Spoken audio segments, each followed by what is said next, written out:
গীতা পাঠ সাধারণ মানুষের জীবনে কোনো প্রভাব আপনি আদৌ ফেলতে পারছে কি মনে করেন? শুধু প্রভাব ফেলছে না, আজকে ধরুন একটি বিশেষ সংগঠন রাষ্ট্রীয় স্বয়ংসেবক সংঘ, যে কোনো সামাজিক সংগঠন হোক, অরাজনৈতিক সংগঠন হোক, তারা যখন কোনো ধর্মের কাজ করেন আমরা অরাজনৈতিকভাবেই সেখানে উপস্থিত থাকি। তো তাদের 100 বছর পূর্তিতে সমগ্র পশ্চিমবঙ্গ জুড়ে প্রায় 8,000-9,000 জায়গায় একই সঙ্গে এরকম গীতা পাঠের আসর হচ্ছে, ছোটো ছোটো হিন্দু ঐক্য সম্মেলনের নামকরণ করে। তো আমি তার মধ্যে অন্তত নেই করে গত 3 মাসের মধ্যে 150-র উপর আমি এরকম মঞ্চে আমি অংশগ্রহণ করেছি। তাতে স্বতঃস্ফূর্তভাবে মানুষের যে সাড়া দেখেছি, অর্থাৎ শুধুমাত্র প্রত্যেকের বাড়িতেই আমরা দেখি, এর আগে আমরা দেখেছি যে প্রত্যেকের বাড়িতে একটা না একটা গীতা পাওয়া যায়, এবং আমরা সাধারণত দেখে থাকতাম আগে যে বাড়ির কোনো প্রিয়জন মারা গেলে তার সঙ্গে একটা গীতে দিয়ে দেওয়া হতো, যেন গীতার শ্মশান যাত্রা হচ্ছে।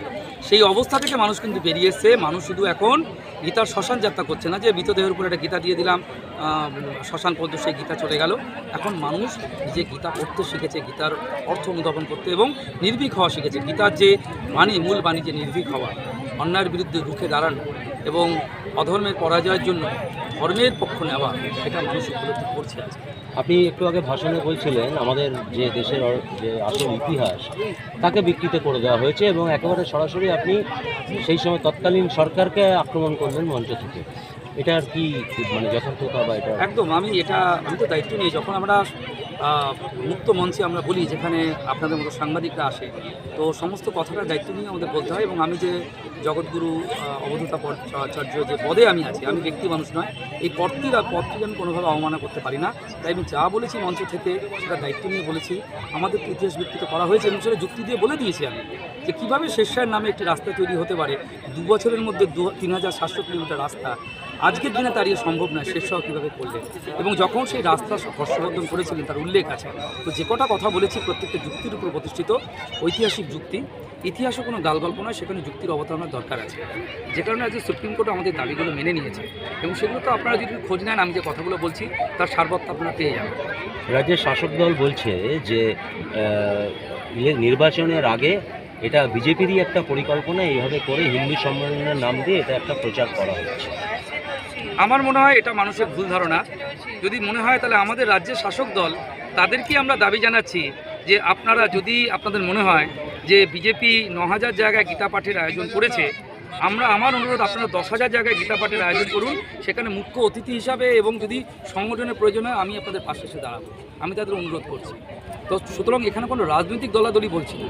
যে কোনো হিন্দু সে যদি গীতা পাঠের জন্য আমাদেরকে ডাকে, আমাদের দায়িত্ব, আমাদের কর্তব্য, একজন তথাকথিত আমরা ধর্মের মধ্যেই আছি, ধর্মের মধ্যেই বেঁচে আছি, ধর্মই আমার পরিচয়, তাকে রক্ষা করার জন্য দল জাতি নির্বিশেষে যেখানে আমাকে ডাকবে গীতা পাঠের জন্য বা ধর্ম রক্ষার জন্য, তা সে তৃণমূলই হোক কিংবা বিজেপি হোক, সিপিএম হোক, আমরা তাতে যাব।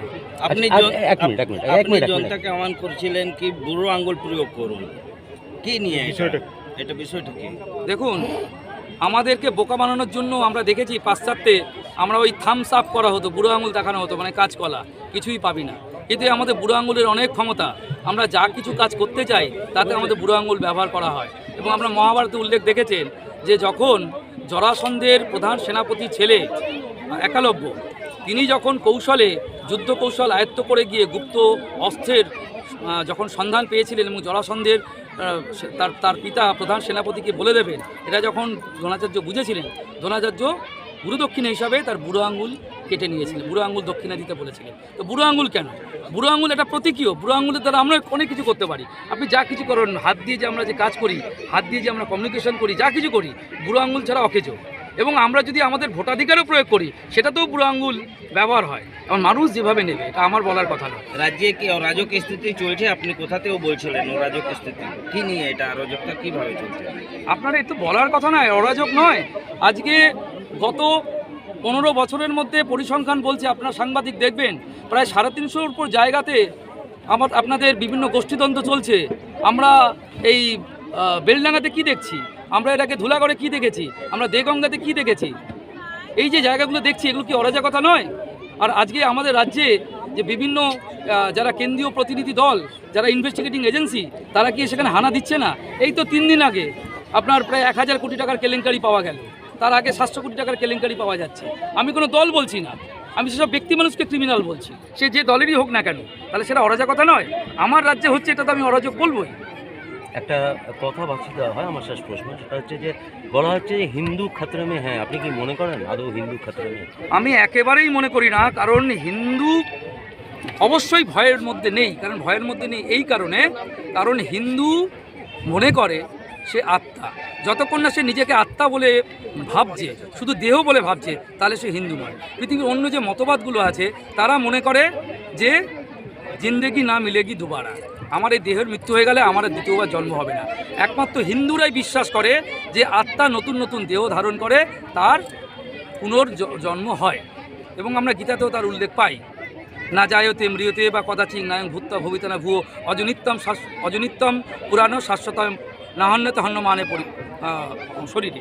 আমরা গীতাতে যে বাণী পাই তাতে তো বলা হচ্ছে যে আমরা আত্মা, আত্মার তো কখনো মৃত্যু হয় না।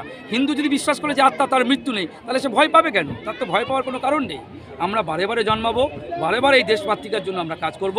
ভারত ভূমি আমার পুণ্যভূমি, পিতৃভূমি, মাতৃভূমি, ধর্মক্ষেত্র কুরুক্ষেত্র, এখানে আমরা বারবার জন্মাবো এবং ধর্ম রক্ষা করার জন্য হিন্দু হয়ে জন্মাবো। आप बोल रहे हैं कि हिंदू माने भाई में नहीं है, माने हिंदू